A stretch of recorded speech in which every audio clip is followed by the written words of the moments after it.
Ang atong tun-an karon, Math 1, Quarter 1, Module 3. Pag-ila sa mga numero nga labaw ug usa o kulang ug usa. Kini nga module mahitungod sa pag-ila sa numero nga labaw sa usa ug ubos sa usa gikan sa gihatag nga numero. Importante nga imo kini makatunan aron mahanas ka sa pag-ihap o pagkumpara sa mga numero kung kini ba labaw ug usa o kulang ug usa sa gihatag nga numero. Imong tun-an ang pag-ila sa numero nga labaw sa usa gikan sa gihatag nga numero. Mga bata, ang atong tun-an karon ang numero nga labaw ug usa. Pananglitan, kung sa akong pikas kamot aduna ako'y duha ka mangga, buot pasabot nga sa akong pikas kamot aduna ako'y tulo ka mangga. Sige, magkatun pa kita. Pananglitan, kung aduna ako'y upat ka mga bulak sa akong pikas kamot, usa, duha, tulo, upat, pila man ka bulak ang akong gigulitan sa akong pikas kamot. Sakto, aduna ako'y 5 ka bulak. Usa, duha, tulo, upat, 5. Tungod kay ang 5, labaw og usa sa upat. Sige, magkaton pa kita. Ihapa ang mga hulagway ug isulti ang numero nga labaw kaniya og usa.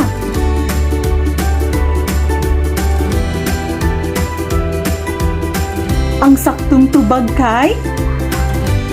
Correct! 5. Tungod kay ang 5, labaw og usa sa numero 4. Atong ihapon ang ice cream ha? Usa, duha, tulo, upat. Ug ang 5, labaw kaniya og usa. Usa, duha, tulo, upat, 5.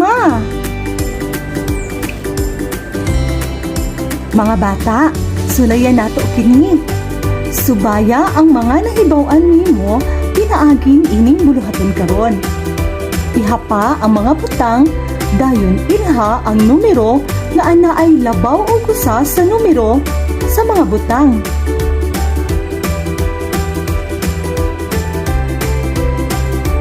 Patanggitan.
Sige, kinibi atong sulayan.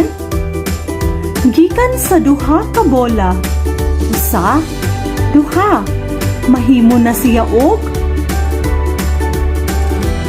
Correct, mahimo na og tulo. Sa ato pa, ang tulo labaw og usa sa duha. Tulo labaw og usa sa duha. Unsay imong nabantayan sa atong pag-ihap? Nagkadaghan ba? Nagkadako ba ang mga numero?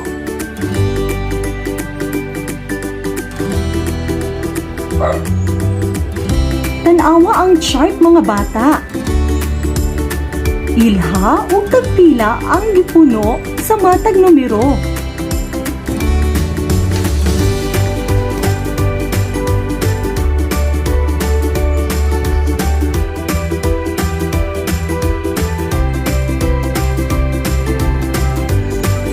Ato kaning tubagon mga bata.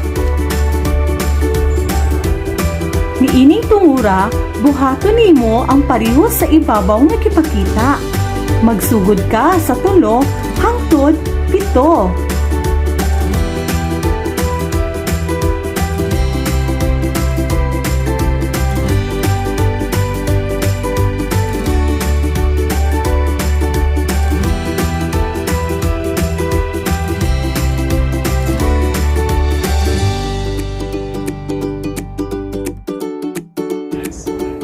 Alang sa atong dugang buluhaton, sulay kini.